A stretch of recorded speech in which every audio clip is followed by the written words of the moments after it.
entre les États-Unis et aussi l'Afrique te ma fàttali nag ñun dañoo nekk dans un cadre dans une dynamique de diversifier nos relations réew mi kenn moomatu ko kenn moomatu ko réew mi du alalu kenn ñun dañ fi nekk fépp fu ñu gis suñu intérêt dañuy dem ànd ak yow. c'est important maître. suñu gisul suñu intérêt si yow am nañu fulla bu nekk ni la saaye demal ñun ñu continuer suñu yoonu bopp. ok loolu la premier ministre woote. loolu la président de la république woote. may wax aussi. waaw dama la bëgg may nga daaneel. waaw may wax rek ci aspect juridique bi. voilà parce que vous êtes juriste d'abord il faut que ma wax le discours. c'est-à-dire que discours bi moment bi mu ñëwee loolu la ma expliqué. c'est le cas de la Chine. mais discours bi aussi. premier ministre bi mu ñëwee bi mu doon wax discours bi dafa ni. day reprendre le cycle des communications. xam nga premier ministre aussi comme ni ko Sanu waxee baax na tey muy wax population bi di wax leen réew mi fi mu toll. ak yan jafe-jafe nañu jànkantoo ak fan la ñu jëm loolu dafa baax communication bu am solo la te gis nañu le premier ministre démb communication boobu la def te wax dëgg yàlla gis nañu communication bi dugg na si nopp yu mu war a dugg. xam na ni aussi taxawaayam si wàllu justice. moom nekkul di joxe ay ndigal. def leen nii wala def leen lële même ku bokk ci moom soo amee ak jafe-jafe justice dina la taxawu comme mbokk nu muy taxawloo mbokkam soo amee jafe-jafe wax na ko démb. mais aussi dina bàyyi justice def liggéeyam du mës a bloquer justice parce que justice dafa jóg pour dal ci kaw àndandoom wala militant ba nga xam ne dafa jalgati yoon loolu du ko mës a def loolu moo nekk attitude am ñu bëree maa ngi leen di dégg ñuy ñaaw loolu attitude mais le premier lii. lii parce que certains ont jugé ses propos offensants. non du loolu xam nga lii. devait-il communiquer ainsi? non si il devait ko gis nga lii c'est la première fois mu am dans l'histoire de ce pays là. mais saa yi gis nañ fii bu njëkk fii justice bi c'était une justice ba nga xam ni daanaka dañ ko tënkoon lu neex nguur gi daanaka justice moom la dogal gis nañ fi temps Macky Sall démb la fi jógee. Abdoulaye Wade démb la fi jógee woon yeneen régime yi aussi saalika noonu mais tey am premier ministre ak président de la république bu jàpp ne justice yow teguma la dara defal sa liggéey noonu ko war a defee duma la woo ni la jëlal décision bi du ma jël kenn teg fa pour mu jëlal ma décision bi loolu effectivement loolu mooy seen attitude te loolu wax dëgg yàlla ku ko def wax dëgg yàlla yow jox nga justice bi son état justice nag moom war a matuwaayam man loolu laa jàpp. est-ce que vous comprenez donc man dama jàpp ni le premier ministre démb c'est un citoyen qui peut avoir des dossiers soo demee partout dans le monde dans les grandes démocraties da ngay gis un président de la république convoqué par la justice nga gis un premier ministre justice convoqué que mu ñëw nga gis un ministre ou bien un directeur général justice convoqué que mu simmi mbubbam dem taxaw ak ànd ak ay avocat bi ñu àtte ko seetal dara mu dem ñibbi wala ñu condamné ko ñu tirer les conséquences. mais pourquoi le premier ministre am attitude boobu man dama jàpp ni nit ñi comprendre ñu le vrai discours révolutionnaire du premier parce que dans son discours il a parlé de révolution et puis n'oublions pas que le PASTEF est un parti révolutionnaire aussi et puis nous l'assumons parce que dañoo jàpp ni Sénégal li fi nekkoon tant que amul révolution ba lépp a dañ Sénégal du mës a jëm ci kanam te premier ministre démb insiste na ci aussi effectivement le système est toujours là l'état profond est toujours là mais l'état profond kenn mënul ñëw rek dindi ko parce que dafa am ay imbrication mais c'est avec le temps incha allah nañuy dem ba état profond boobu ñu jëlee ko parce que état profond bu suñu mënoon jëriñ Sénégal développé ko na bu yàgg. Sénégal développé ko na bu yàgg d'accord y a des très bons fonctionnaires ñuy def seen liggéey correctement mais aussi de côté am na fonctionnaires yi nga xam ni ñoom seen intérêt bopp rek dañ fi nekkee. am na solo est-ce que vous comprenez mais ñooñu tant que ñoo ngi fi man dama jàpp ni on aura du mal quand même à réaliser. Sénégal yi lu ñu bëgg te incha allah si pas yu ñu nekk daañu fexe le tout pour débarrasser aussi cet état là effectivement de ces goulots là qui l'empêchent effectivement de porter effectivement l'espérance et l'espoir aussi des Sénégalais. C'est important ñu daaneel ak yow vous êtes avocat à la cour également juriste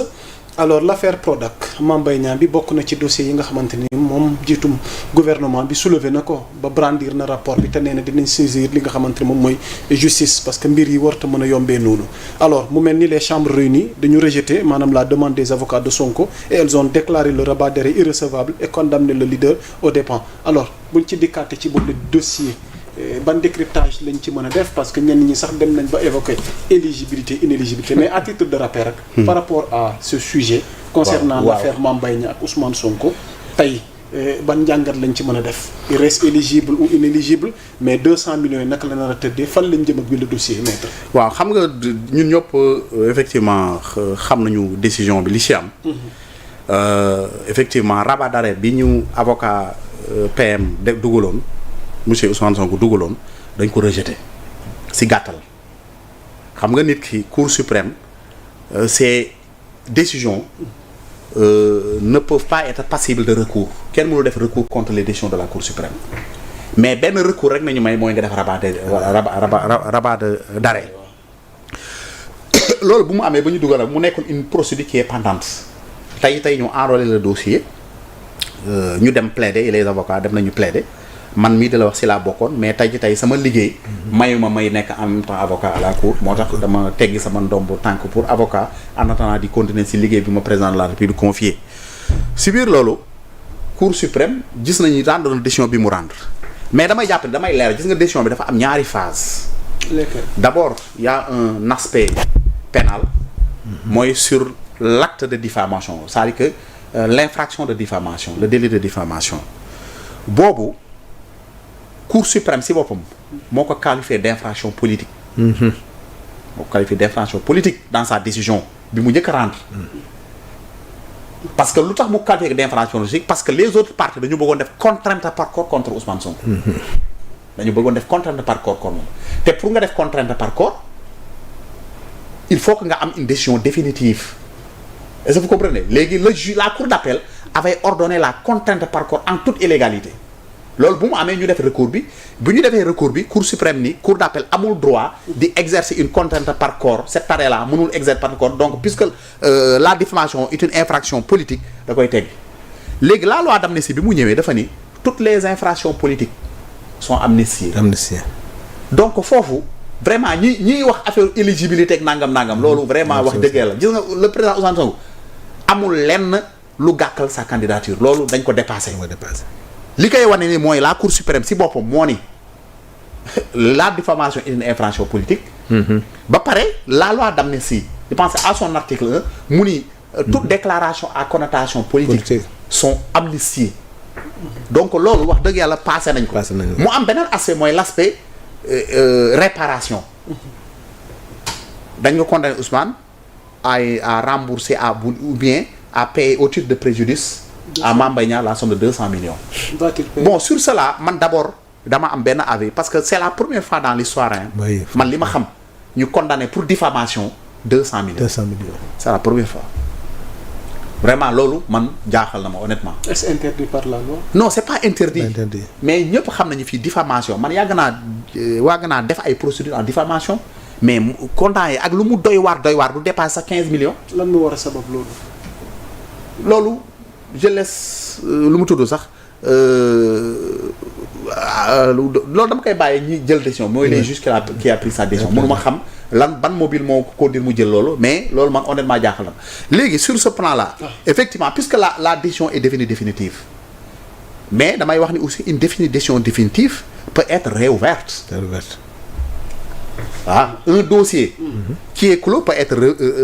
par la survenance de faits nouveaux qui n'ont pas été versés dans le dossier te tey gis nañu le rapport effectivement de l'IGF rapport bi le premier ministre banal na ko bu muy communiquer loolu man dama jàpp ne c'est un fait qui nga xam ne day dëggal li premier ministre doon wax te mieux le premier ministre dafa ne Amadou Ba si boppam ki nga xam ne l'ancien ministre des finances moom si boppam moo signé ce rapport là mais loolu day dëggal effectivement le premier ministre mu doon wax le Mame Mbaye Niang les faits qui lui sont reprochés étaient des faits avérés lu tax bu daw léegi Sara Dione wax na ko léegi si vous avez la vérité avec toi mais da ngay toog dëggal sa bopp te moom si boppam am na benn vidéo moom si boppam moo ni un rapport am na moo tax su ma déggee ñu naan un rapport définitif ak naan mais dañuy jaaxal le rapport existe bien et bien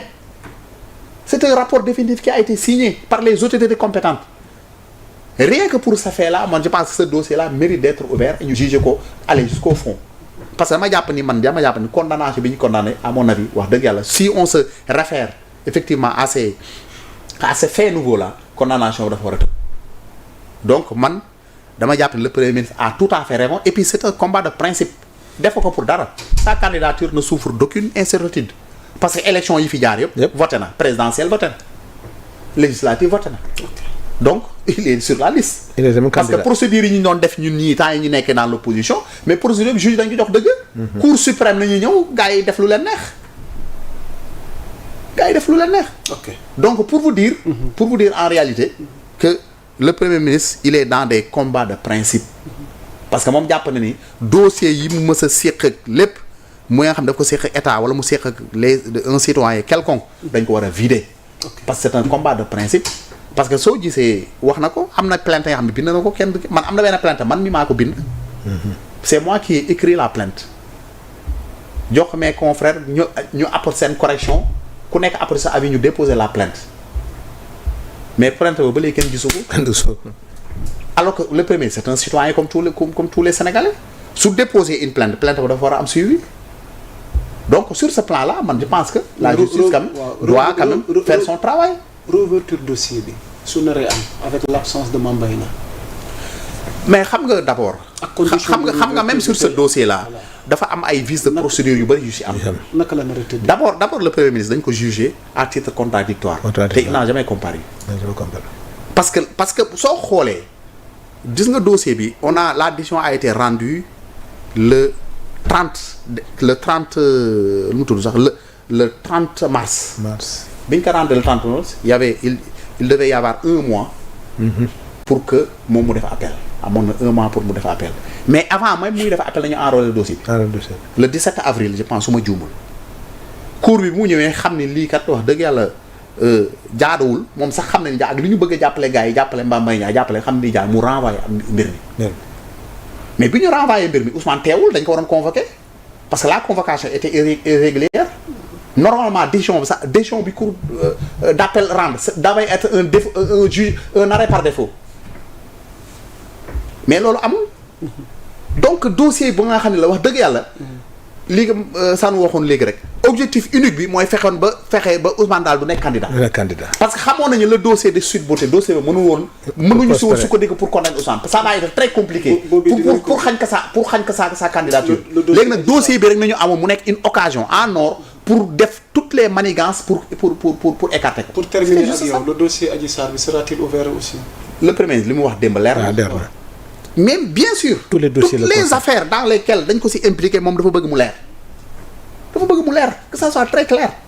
parce que il y va de sa réputation de son honneur et c'est un combat de principe. mais quand même il y a des procédures de convocation. Il y a des procédures de convocation ku nekk Afrique. D'abord ku nekk fii dëkk bi sa dëkk nga xam da nga dëkk sur le ressort de la juridiction nga xam ne da nga dëkk Thiaroye nga xam ne da nga dëkk Tambacounda nga xam ne da nga dëkk Ziguinchor yëpp am na ni am procédure code de procédure pénale lépp leeral na ko wax na nañu lay convoqué ka nga xam ne sax da nga nekk bitim réew code de procédure wax na nu ñu lay convoqué ak délai yi nga am suñu leen convoqué respecte toutes les procédures là ba mu leer na la ñoom jot nañu seen convocation wala respecté nañu procédure yi leen war a convoqué jugement bi dañ koy tëggaat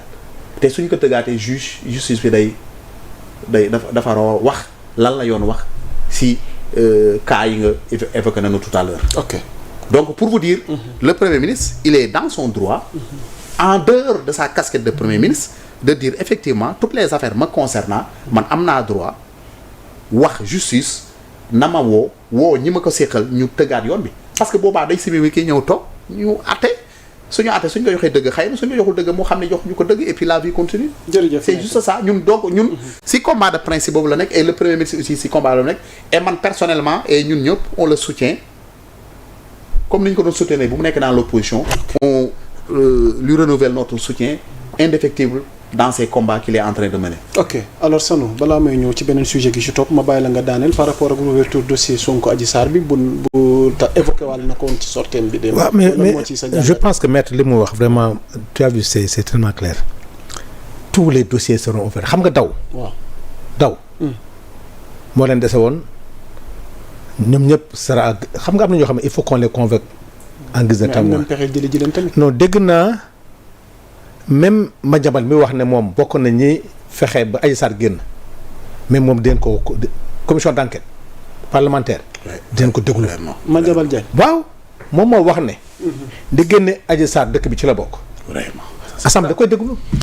l'Assemblée nationale a réformé ses textes c'est ça. Déjà c'est fini l'Assemblée jouera vraiment sa véritable mission nee nañu même ci texte yi. La commission d'enquête bu la dégloo ba pare. am na droit transmettre le dossier au parquet. donc ce fait